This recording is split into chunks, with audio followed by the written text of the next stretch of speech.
Oi, you. It's time for another episode of Dorothy and the Dealer. Let's tune into the conversation.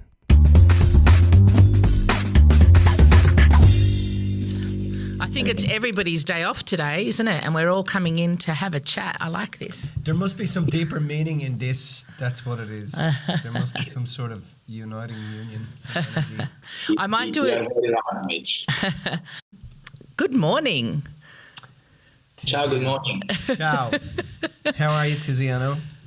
Pretty good. It's a good Friday, and thank you for having me. It's lovely to have you here. Welcome to our podcast, Dorothy and the Dealer. Yes. We might just get straight into it. Is that okay? Absolutely, please. Because of all the tech issues, we've been messing about a bit, so we might as well just get started. So we like to start our podcast, Tiziano, I'm just throwing you in the deep end a little bit here, with sharing a song that is your go-to song at the moment, something that you love to sing or listen to. What have you got going on at the moment? In a loving moment, like I'm listening to a loving song, a bit sad song. Lately, I've heard a lot of "Goodbye, My Lover" from James Blunt. James Blunt. Goodbye, my lover. Goodbye, my friend. Yep, I know it. That's the That's a one. great song. It is a good song, actually. I remember when that album came out, so many women fell in love with him.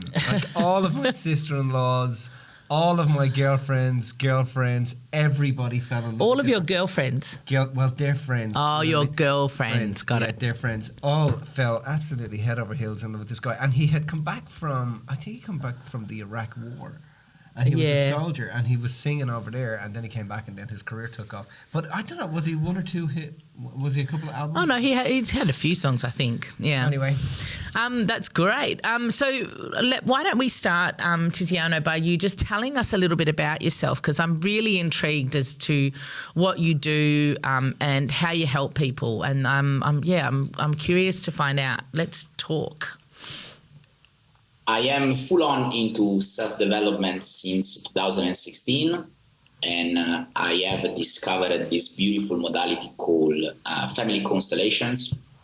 I was going through a pretty rough time around that 2016, 2017. I opened up one of my businesses, and it didn't go as well as was planned. So, when things are not going that well, eventually you find yourself shoulder on the wall, back on the wall, and I always say, in time of desperation, it's when you get the most light out of yourself. Yeah. Mm-hmm. I discovered this beautiful modality called family constellation, which was developed by a German psychotherapist called Bert Hellinger. Bert Hellinger basically discovered that, more acknowledge, and he developed eventually the modality, which was already in existence, that the majority of our life struggle and issues and whatever we're going through comes from our system of belonging. So we carry the issue, the unresolved of our system of belonging. So I've discovered this modality, went to do the first session into that, and I completely fall in love with it. So I started to study it with many different facilitators, different teachers and workshops and this and that, until I actually made a full-time job in 2019. Right. So since 2019, I go around Australia first and around the world to do family constellation. So I observe the life of individuals from their system of belonging, from their mother, their father, their grandparents, abortion, miscarriages, whatever happened into their system impacting their life. And so far, it's my biggest purpose and goal in life. And I aim to make this literally a worldwide success and implement this modality all over the world. So can you explain a little bit about what it is, like system of belonging, but what does that mean, A system of belonging is your family, so the family of origin. Yep. So whatever happened into your life, it is what you carry from your system of belonging. Let's make a very simple example. If you have been dropped at childcare when you were 4 or 5 or 6, perhaps you have experienced what we call an interrupted movement with your mother. An interrupted movement is a love that cannot make it. So you reach your mother, you extend your arms, seek your mother is not there, and you generate an emotion within yourself called sadness. So that experience of sadness go towards you experience that sadness repeatedly all over your life like an abandonment.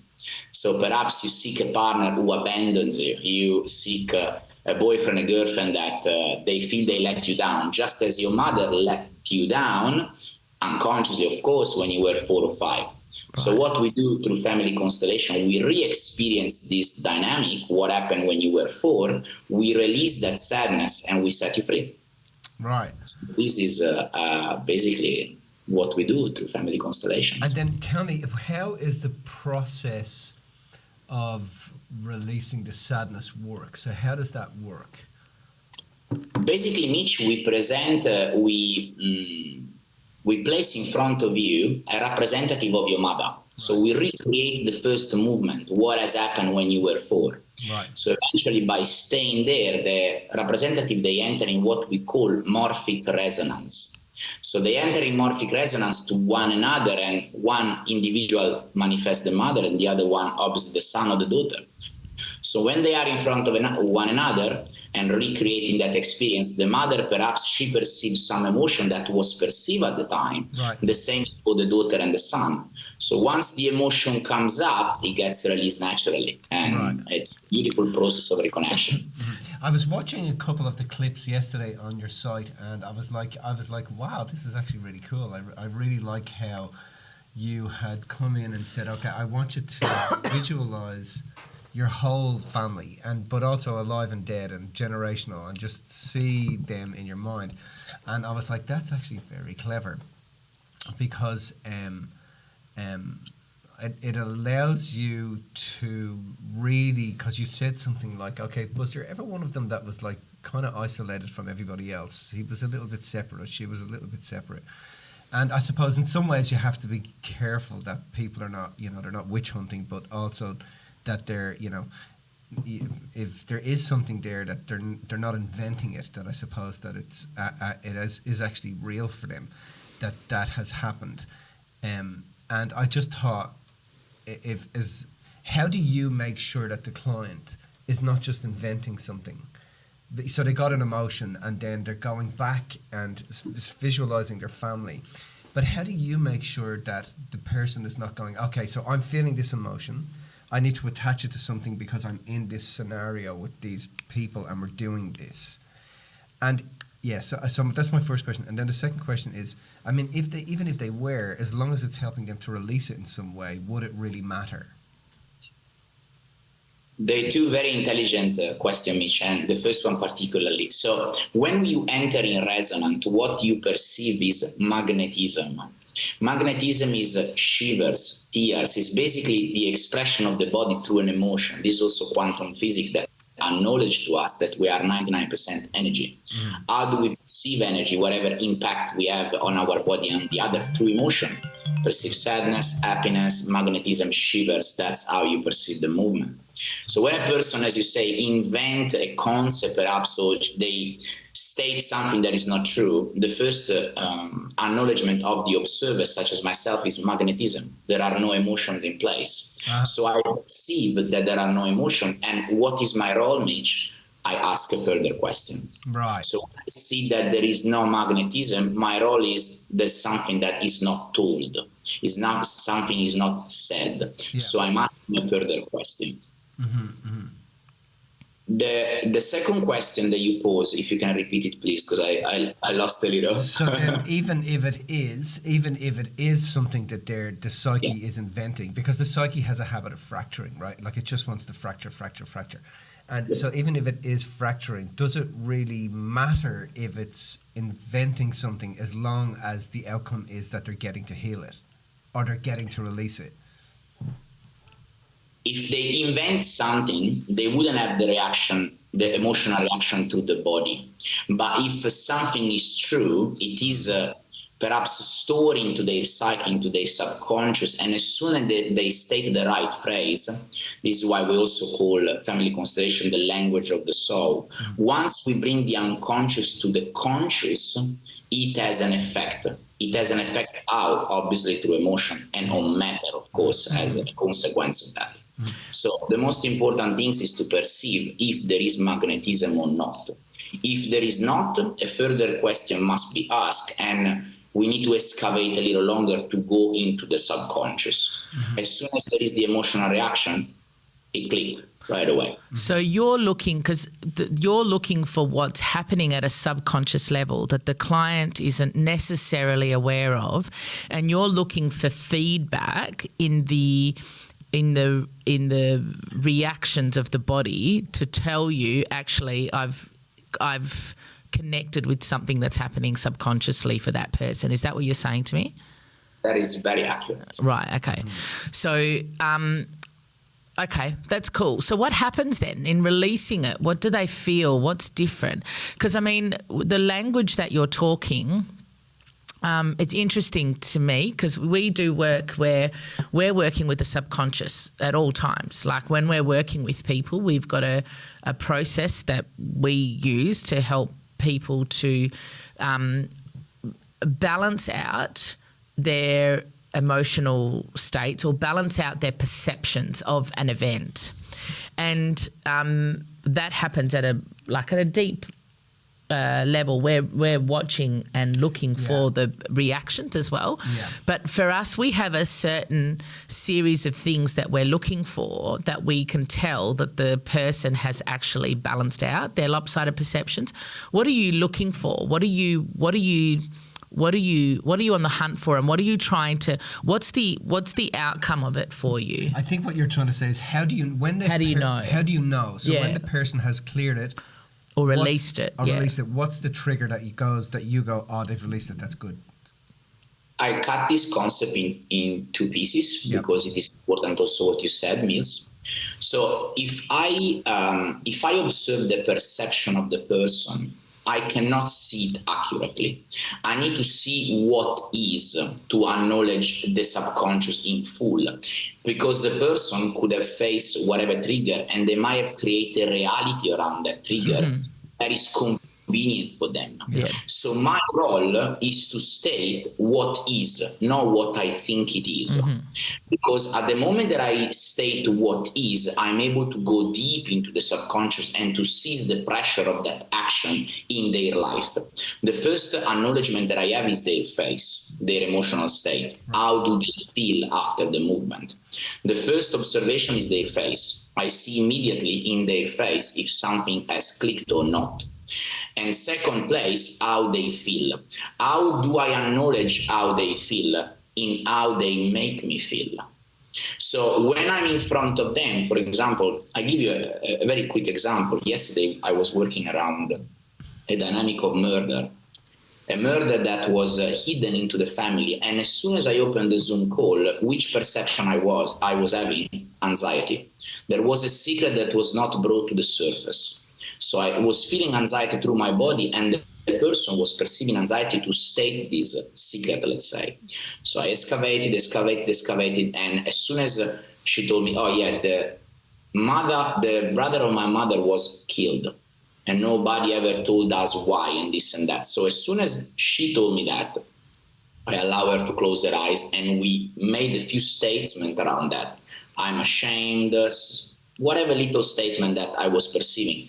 As soon as I stated that, I immediately perceived a change in my emotional state. Right. That anxiety ceased to exist in my body, left my body. And as soon as she opened her eyes, how do you feel? Oh, I feel like a burden has been lifted from my shoulder. Right. So that's the reaction I'm looking at. Right, got it. Okay. So then I'm just going to ask a completely different question. So we are born and reared where? Say that again. You were born and you were raised where? Italy. Okay, and whereabouts in Italy? Savona. It's a beautiful, stunning little place in north-west Liguria, close to Cinque Terre. Yeah. And it's very similar actually where I live. Now I live in Bondi, Dove Heights, so very similar area. Yeah. So you're living in Bondi now? I live in Dove Heights, 5 minutes. Okay, no worries. And then, so growing up as a kid in Italy, you know, you're 12 years old. What's on the walls of your bedroom? What posters have you got? What music are you listening to? What are your interests? Are you into soccer? What was it like? 12, 13 years old was for me a very, very, very difficult time. You pick literally the most difficult time of my life. My parents I went through a very rough divorce, Right. which was, violence was involved. So I haven't seen my father for years. And around those years, I was like, I would call it a loose dog. Like I didn't have much lead. But what kept me up was martial arts. Okay. So I got in love with kickboxing, Muay Thai, and I started to fight professionally very early in life, around 16 years old. And that's how I came to Australia, through kickboxing and Muay Thai. And that's how I also got my visa here. Right. Cool. Right. Combat sports was my biggest passion, has been my biggest passion since early ages. And let's say that I left that world around 2018, 2019 when I made the shift into what I'm doing now. Right. And then, so you would have been, I mean, working with fighting and doing that sort of stuff is it's all energy. It's all really, it's very all about reading the other person's body and your body and the moves, etc., etc. And then, so was it the loss of the business and the failure of the company that moved you into this modality, or is that what happened? That's right, and not only that, I opened up a company which I was importing, bringing boxing gears from Italy, leather boxing gears from Italy, and I went in debt with it, of quite a substantial amount, over €100,000. Yeah. So that was the pinnacle point for me to say life wants me to change, to shift. Right.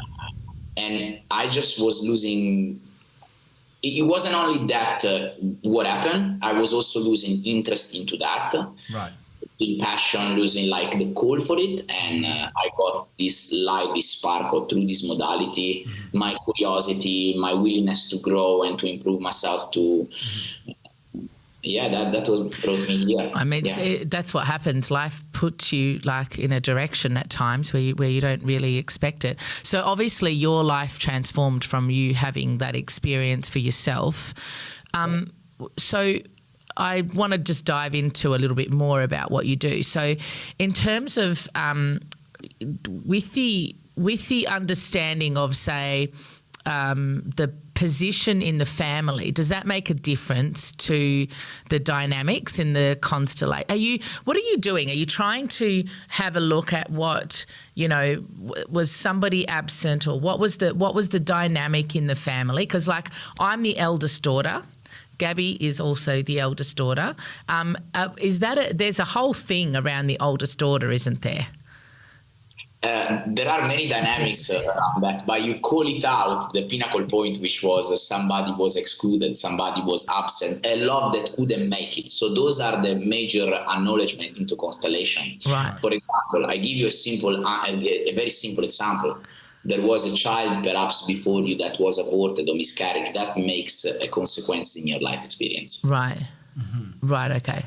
It's funny because before I was born, my mother had a set of twins that she miscarried.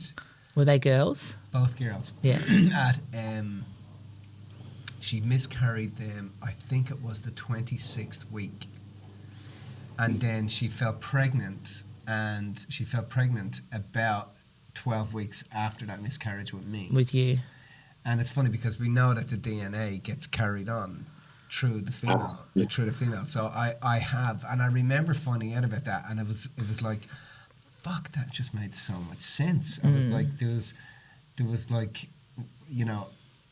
they really gave me, the other two brothers got a lot of love, but they really gave me a lot of love. My father's really interesting dude. He's the second eldest of 25 kids. So his ability to relate to me and his ability to raise me as a father was amazing. But also my mother was very, very protective. She'd come from a very battered situation. My grandfather was extremely violent. He was a publican. He was an alcoholic. He used to bash them and sexually abuse them and do all that sort of stuff. But so I know that, and when my mother miscarried with these two kids, like they used to go to the grave and visit the two children in the grave before we came out to Australia. But when I realised that, one of the things I realised was that their life had given me life. Yeah, because you wouldn't have been born. That was an extremely freeing thing to understand. So in what you're doing, is that what you're doing? You're looking for what are some of the links, what's some of the light we can shed on this? How can we help them, not just emotionally, but also intellectually, to understand the cycle and the pattern? You acknowledge, Mitch, something extremely important and accurate in constellation. For example, if a child was aborted before you, you might unconsciously carry what we call guilt. So you might come to me and say, hey, Tizi, I'm keep sabotaging my business. I reach a certain point and then I lose, something happen and the business cannot flourish. And it happens once, it happened twice, it happened 3 times. So you come to me and I ask you a few questions. So we acknowledge this miscarriage before. And what is the interrupted movement between you and those children? Sadness. So perhaps an unconscious phrase that you might state is, thank you for your sacrifice and suffering for me to be here.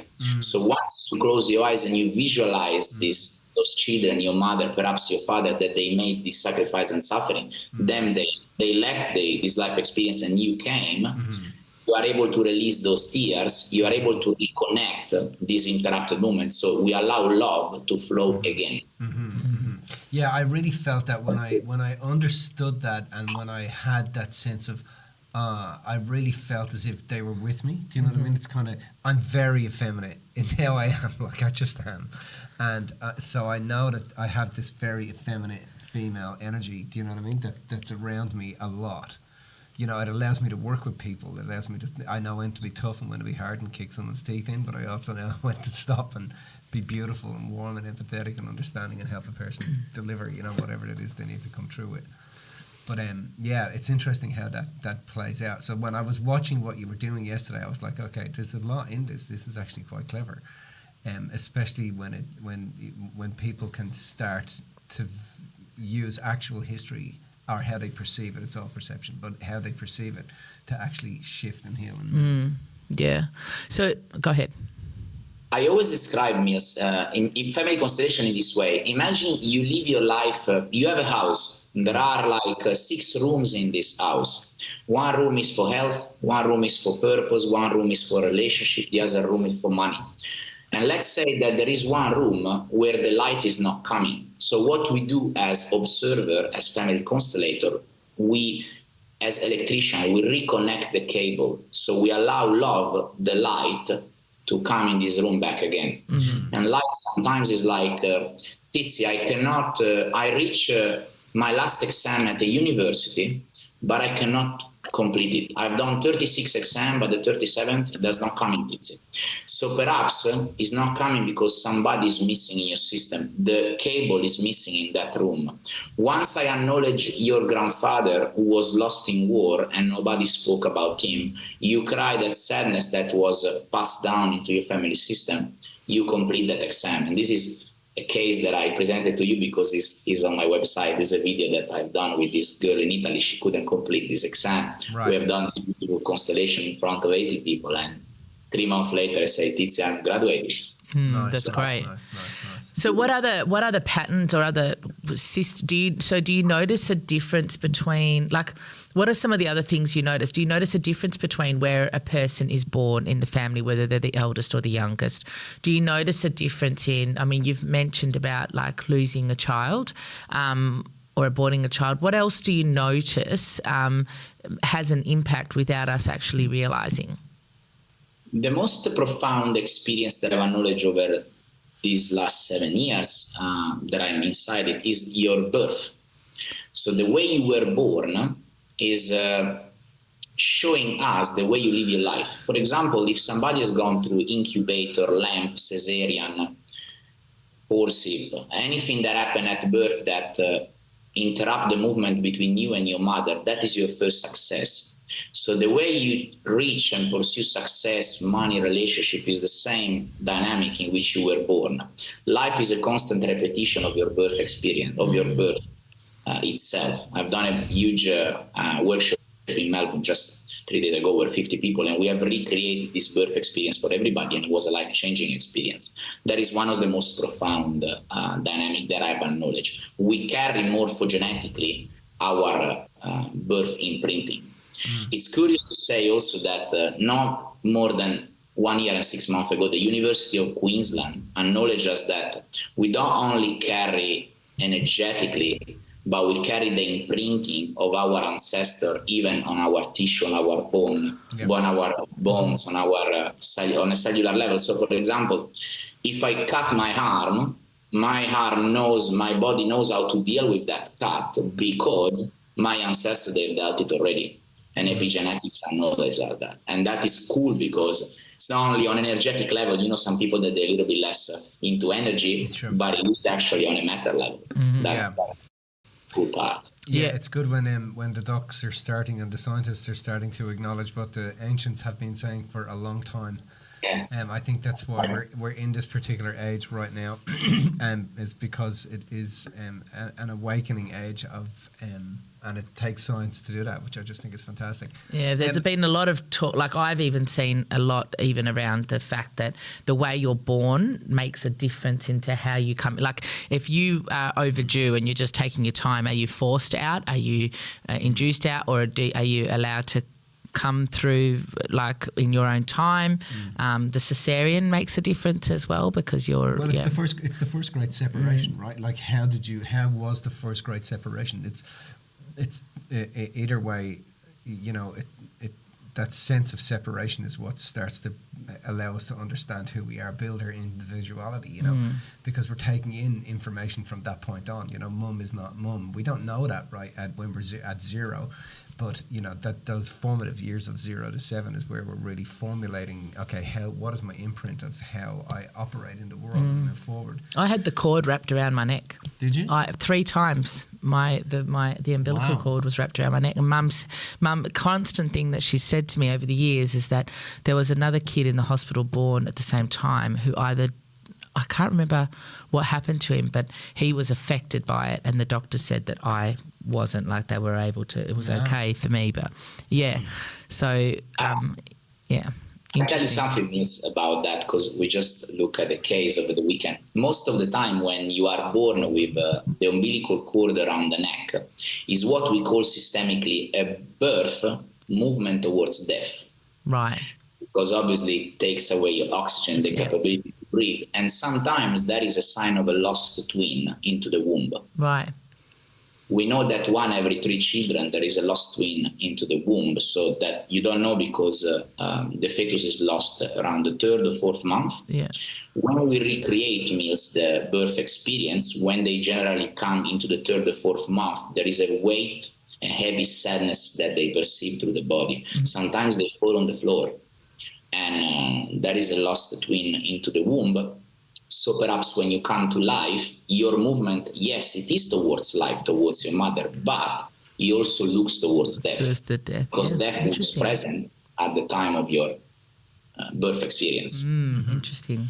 So if I can just go back, growing up in Italy, did you have brothers and sisters? We're jumping backwards and forwards. I know. It's all good. I didn't. I was the only child. I'm only child. Right. And then did mum and dad separate? Is that what happened? They did split for the first time when I was 7, and they eventually ended up separating when I was 9. When I was 9, my father became violent towards my mom and kind of around me as well, spitting on me, things like that. So it was a very rough time for me. That led me to a lot of trouble into my teenage years. And I had a very, very, very, very bumpy upbringing, you name it, and I call it like very, very bumpy. So I quite have that was a bit of a gift that allowed me also to go so in depth with life, emotion, dynamic, relationship. I actually really experienced life in depth. And at the end, that was the biggest gift. And now my dad is remarried. My mom, she's not, but they have a beautiful relationship. I go back to Italy every year, 3 months for work. I travel around. They're so proud of me. They come with me too. So we have a beautiful relationship. That's magic. That's really, really good. Because I think sorting that sort of stuff out allows us, because I mean, I don't think people realize, but the formative years, some people do, look, the formative years are really about shaping our destiny and helping us to understand. So when I hear, okay, he's had a rough time and then he ended up in martial arts, that was obviously a way to be able to express and protect yourself and do all that sort of stuff and learn how to be able to handle tough situations. And then you know, you end up where you're working with people because you're handling other people that have had tough situations, and you need to know how to do that sort of stuff. You know, I'm always interested when I meet someone who's doing some good work, to know the background as to, okay, because the greater the void, the greater the value, the bigger the calling, the bigger the destiny, the greater the mission. So I love how you got on here and you said, you know, I want to be able to take this to the world. I want to be able to change the world with this. I think that really is fueled out of, okay, so how has he been tempered, and how has the individual been brought into the world to make sure that they have the vigor and the tenacity and the drive to be able to go and do what it is the person actually wants to do. The biggest gift, Mitch, that I took from it is the absence of judgment. By going very extreme in life, I mean really, really extreme, I feel I lost the sense of judgment. So sometimes people come to me, even in workshop, in front of so many people, like, I've been raped, or perhaps I have done something wrong, and I never look at them with judgment. I'm capable to go beyond that and to see the love even behind such a horrible action. Yeah. See the core reason for such an action, the subconscious reason for such an action. Yeah. And that really allows me to help people. That is the biggest gift I feel I got from my past experience. And I think, you know, it's a very common thing amongst practitioners who work at the coalface, where you are working with people that have experienced abuse and rape and neglect and all those sorts of things, and you're working with the abuser, the raper, the murderer, the killer. Like, even in our own careers, we've done that all the way through. You know, I just had a client on Monday sit down with me. I've known this kid for fucking, like, it's got to be 11 years. And on Monday he sat down with me and he said to me, I have to tell you something. And I'm like, okay. And he told me something. And he looked at me as if I was going to kick him out and I was going to just, you know, get the fuck out of my... And I was just like, dude, it's okay. It's all right. I love you. It's all right. You're loved. It doesn't matter. It doesn't matter. It only matters if you're making it matter. And then if you are making it matter, then we need to do something about it. But the universe, you're loved. It doesn't matter. Everybody fucks up. Everybody. It doesn't matter who they are. Everybody fucks up. I actually spent quite a bit of time in prison myself. And one of the things that I found is that when I was in prison, I never met one person that didn't want to be in there. All of them wanted at some level to be in prison. Every fucking one of them, every one of them wanted to be in there. Every one of them was in there. They will tell you, I didn't do it and did it, but after a little bit of time, you get talking to them, you know, they go, yeah, I need to be here. This is important, you know. I think... Go ahead.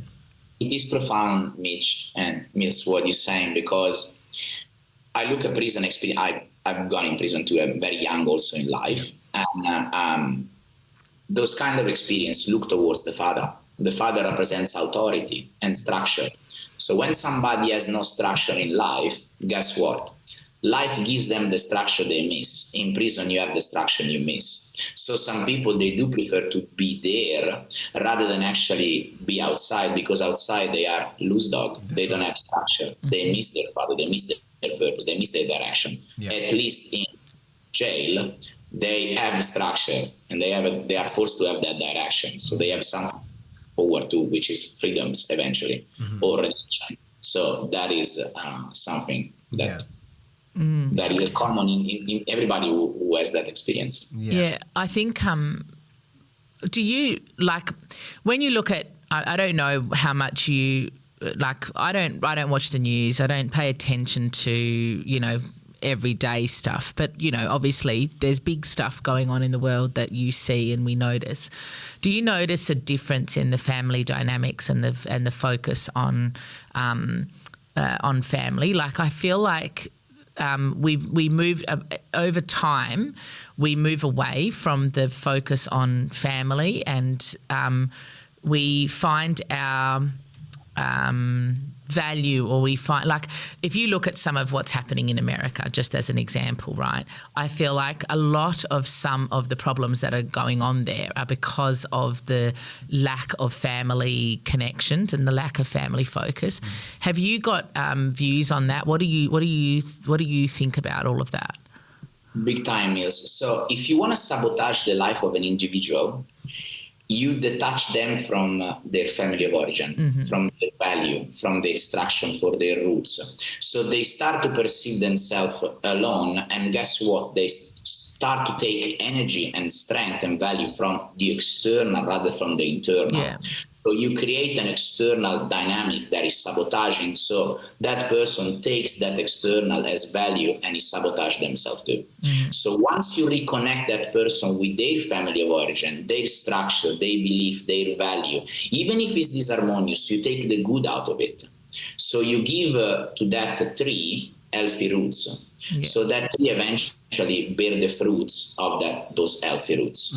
But if you detach them from their family of origin and you give them, for example, an external form of authority, call it the government, for example, then you make certain rules in the government that they can sabotage that person. Guess what?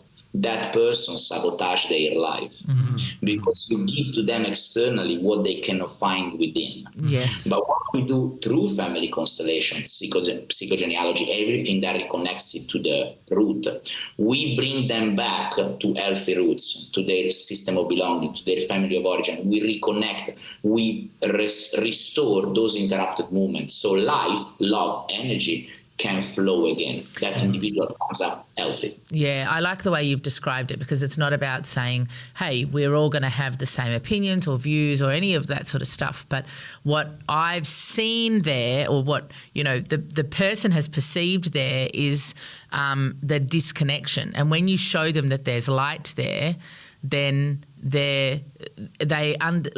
it's in so many ways it's very similar to what we do, because we're showing them, like, how we work is we work with a person's perception of their reality, and they don't even realize that that's their perception. All they know is something that's happened, like a story that's happened or something. And then when you show them the truth in what's happened and the beauty in what's happened and bring light to that scenario, they cannot look at their mother or their father the same way ever again. They have, you know, if I've grown up thinking that I was abandoned or neglected, I will review that scenario with a different lens and just say I was loved, you know, and that's when you can do that, like you said, it doesn't mean that I'm now best friends with this person, or I'm, you know, but it means that there was light there. It means that there was love there, and that transforms everything. Yeah, I just find that one of the things that happens with people is, you know, they ultimately know it's there, you know, and everybody is the same in essence. We're all just energy. We're all a conduit for energy, and energy is just love, consciousness. It's just extraordinary. It's omnipotent. It's everything. And so I find that when a person has generational stuff that's gone on, the reason they're frustrated and annoyed is not innately, is never actually because of what has gone on. It's because they've lost the connection. So I find that when they see that, and then they, oh my God, it just obliterates any view that they've ever had of what had gone on, you know, and they can only see it as love. I give you a personal example, just to what you share. When I was 13 and I didn't have my father around, what did I do? I looked for a leader, for a father, for a value externally. So my area, Savona, is well known in Italy. It's actually well known for criminality. So guess what? I perceived from the criminal of the area, they respect him, they fear him. So I connected fear to respect, and so to love. So what I connected in my brain is, if I want to be loved, I need to be just like him. So I pursued that path of criminality because I was seeking what I couldn't find within my father. Then life obviously brings you always towards the better. It moves you towards the better. It moves you towards reconnect what has been separated. So from the criminal of the area, I saw kickboxing as another form of leadership, of another form of value. So I saw the best fighter in the area. Everybody fear him, everybody respect him. So I move from that criminality perception to, I want to be a good fighter, so everybody loves me, everybody respect me. Ultimately, what we seek, everybody love. Yeah. whatever we perceive at those ages, love was like, oh, they bash everybody, they deal drugs, so they love them, they value them, they respect them, so I must do like them to be loved. Right. That's what I see. Right. Eventually I grew up, I must be a good fighter because they love him, they fear him, and so on, and then businessman, and then where I am now. Yeah. So it's just an upgrade. Yeah. Yeah. It's crazy how that happens, you know, that it always seems to be driving us back into that state of equanimity, back into that state of balance. But the pursuit, no matter what, you know, we're all just trying to be loved. It doesn't matter who it is. You know, when we I've sat with situations and cases that have turned a person's hair white, like, you know, like crazy stuff. And when you sit and talk and you're able to get all of that stuff out of the way, because it's just fucking stuff. When you get all of that out of the way, it at an innate level, everybody just wants to know, am I loved? You know, am I enough, and am I loved? And when a person sees that, I've just found over time that, you know, the most miraculous situations I've seen is when a person, no matter how tough or how hard they were, and no matter how many people they killed, when they get that they were loved, it changes everything. They cannot go backwards. It's like there's a reset within the brain, within the actions. They cannot go backwards, because the pursuit of true crime and everything else to try to find the love, if they realize that I had it there the whole time. So it's like suddenly they become a blank canvas, you know, and in some way it can be a little bit scary for them, because I'm like, well, fuck, if I'm not that, who am I? You know, if I'm not that, then what am I? But when you grab a person then and you're able to say, okay, well, you know, as my mentor said to me, look, if you can create that much of a fucking mess, you can create anything. So why don't we just create something more beautiful? And why don't we just create something more incredible? And I was so glad she had that conversation with me, because that's where we went when I realized that, you know, we're loved for who we are, not for what we've done. People don't give a flying fuck about what you've done. They love you for who you are. And in essence there, if who we are is loved, then we're all in a state of love at some level, you know. The most fulfilling experience of life is to serve others. In Constellation, we reflect joy towards the Father. So when the Father comes back home, the most joyful experience of an individual is their Father bringing the adventure that he has experienced over the world home to their children. Their children, they jump all around, Dad, how was your day, and this and that. So that is the most joyful experience. Right. The Father is also a reconnection to purpose, about what you were saying. What is the most loving and joyful experience in life? When you serve others, when you are in your purpose, when you are close to your Father. Yeah. So we are with Father to the purpose and to serve others. For me, when I do my sessions, when I do my job, when I do what I'm doing now, even now, just through this conversation, just serving others, it makes me extremely joyful. And so I feel full in wholeness, in love within. I think when you know, we talk about, you know, with the work that we do, we're often talking about parents. Like with the work you're doing, you're talking about parents.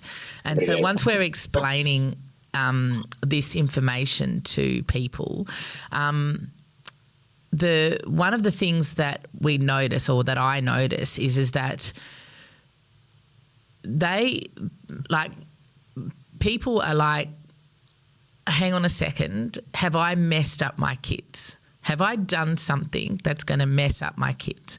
And we say to them all of the time, part of the reason that because you can't make a mistake, essentially, because everything has its purpose, everything is in order. But the reason that a parent doesn't has a conflict with seeing the order in what they've done is because they haven't seen the order in what happened to them. Do you know what I mean? And so so essentially they're like, I'm a little bit afraid to see that I'm okay, because that means that everything that my mum and dad did was actually okay. And I'm not saying that it was right or wrong. I'm saying that you are the person that you are now as a result of them. So is there anything with the work that you do to help a parent who's in the middle of that, who's potentially got kids around them, or, you know, there's the potential perception of the disconnect? How do you help people that are in the middle of it, rather than people just looking back at the at their own parents. Does that make sense? Clear and accurate. So the most healthy unfolding for, let's start from the beginning. So as you said, parents are always right. Why they're always right? Because they always give the right experience to their children. One of the most common dynamic and work that I do in my workshop is to state, you are the only right mother for me. You are the only right father for me. Why? Because the experience you have given me, you are giving me and you gave me is the only right one for me. Mm-hmm. So the more a parent wants to unfold harmoniously towards the children, the more they need to work in themselves. What does it mean to work in themselves? To accept their parents just as they are. Mm-hmm. That means to take their parents just as they are. Mm-hmm. Many people are like, what does it mean, Tizio? Take them just as they are means to, whatever you have given me is right. But if I blame them, scold them, refuse them, stamp my feet on the floor, I did not take them as they are. Mm-hmm. I still have some interrupted movements with them. Mm-hmm. The more I restore in me those interrupted movements, and the less consequences I leave to my children and to the coming generation. So the more work I do within myself, and the more freedom I give to my children. Simple as that. Yeah, I love that answer. I think that's very similar to what we... So how do you make sure when you're dealing with a client? So one of the things, how we do it is that we look for, okay, what's the core thing? What is that one innermost dominating thought? What is that one, because we know if we can get them to see it with that, then they'll know it's everywhere. Because one of the things I found years ago when I first got into this industry is that, there was, it was a never-ending line of people, with wanting to heal things, and I was like, well, I mean, when I got it, I didn't do work because I was broken. I did PD work because I just fucking loved it. I was just like, just love this stuff. I'm not coming to you because I'm broken. And so one of the things I wanted to make sure that when I was working with people is, because people are susceptible to suggestion, and when they're vulnerable, they can keep inventing things. Oh, I've got this problem over here. Oh, it's got to be because of this generational thing. I've got this problem over here. So because have I got a mummy issue? And have I got a... So people witch hunt. They look for issues to be able to explain how they're feeling. So how do you guys make sure that's not happening? Do you go for one thing, or how do you do it? How do you police it? First of all, Mitch, the best client is the one that is desperate, as I said before. Why? Because the more desperate they are, the more they're susceptible to change. Yeah. Sometimes the most difficult clients are therapists. Why? Because therapists, they have created a lot of concepts and walls of protection around their issue. Yeah. So a good therapist in front of them needs to connect with their perception. Are they actually telling me the truth, or I don't feel that? The most accurate perception is my body. When somebody comes in front of me and tells me, hey, this is yellow, but actually I perceive black, the first things that I do, I disregard the yellow and I point the black. Right. I keep pointing the black. I keep trusting my gut feeling. Why? Because there is an higher intelligence which guides me to serve this person, and that has brought this person to me. So I never doubt myself. If they tell me yellow, okay, I listen consciously, but I immediately connect to my feeling. The body connects me with the morphogenetic field, this field of existence, energy that we are all connected to. So I know that despite the yellow is their own concept, which is the touch from me, I go in what connects me to them, the black, the field. So I stay to the field and I keep pointing question around that until obviously the person is open to share a little more details, something more. Another simple things that I share with you. You see when something you state is right because it makes you feel you expand in the body, and also the other person is opening. Yep. When the other person or you state something that is wrong, you feel the body is contracting. The body immediately close up. So how do I receive feedback if is what I stated is right? I feel openness in my body, and that openness is in them immediately. Right. And then, do you have many people coming back to work with you? Yeah, so family constellation is not a psychological approach, so it doesn't need Mitch to, it's not every week session. Yeah. But of course, we give also theoretical understanding through systemic lens. But let's say that my most common clients is 3 times over here. Some people really fall in love with the modality, they want to learn more, they come more. So I have a beautiful online systemic library with the theory on my site. But 3 times over here, I would say, that's my average. Yeah. Cool. Sometimes they come 5, but 2-3 times over here is a good call. Cool. Mm-hmm. So you're noticing, obviously, you're looking at patterns and it's appearing through the patterns and the cycles that they're experiencing, and through that you're seeing, okay, there's something going on here that's causing the block, is basically what you're saying, isn't it? That is very accurate. Also, going back to each question, how many times they come, Mills, which is connected also to this question. When you do a movement on a morphogenetic level, many areas are opening up. So, for example, if I do a movement towards the mother, it's not only that movement which could have been relationship, but actually success, money, emotional binge eating, for example, like many areas open up because the archetype of a mother encounter many areas. That's why they don't need many movements. 2-3 times, one movement open another, perhaps this pattern open up other pattern which they were underneath, and eventually we get free on the second session, the third session. But yeah, I tell me I have problem with alcoholism. I know that alcoholism is connected to the father. So I know immediately which question to ask you. Why? Because I've observed it hundreds of times. Mm-hmm. So yes, pattern tell me where to look at. Eventually, more accurately, my inner feeling, my inner guidance. So actually, that's a good. I was going to kind of tidy, close this up, but just that's led me to another question, or another couple of questions. So if you see alcoholism as tied to the father, if somebody's like, are there standard things that you notice are tied in to different issues? Like if somebody's got money issues, do you have certain, like, does that lead to certain patterns? Success issues, relationship issues. Can you speak into that a little bit? Accurately. Money, success, and relationship, they look towards the same individual, your mother. Mm-hmm. Why? Because birth is your first success. Your way towards your mother is your first success. So every pattern that relates to success relates to the archetype of the mother.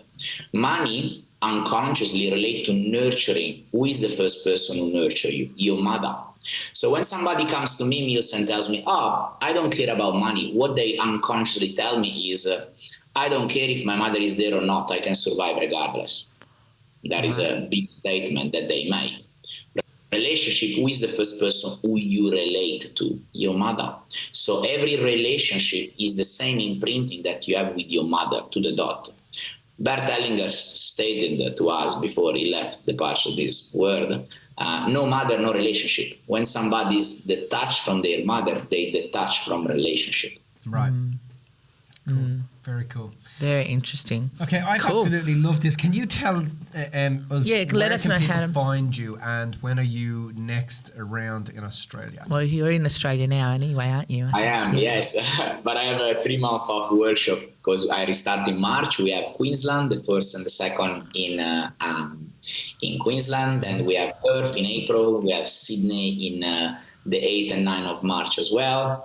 And they can find me easily on Instagram at Tiziano_Sguerso, TIZIANO_SGUERSO, and on my website www.tizianosguerso.com. We have heaps of content. We give so much sharing. I actually been the first one to bring a family constellation in public eyes through videos and statements and literally real experience in 2019, and that has been my biggest goal and what I'm pursuing.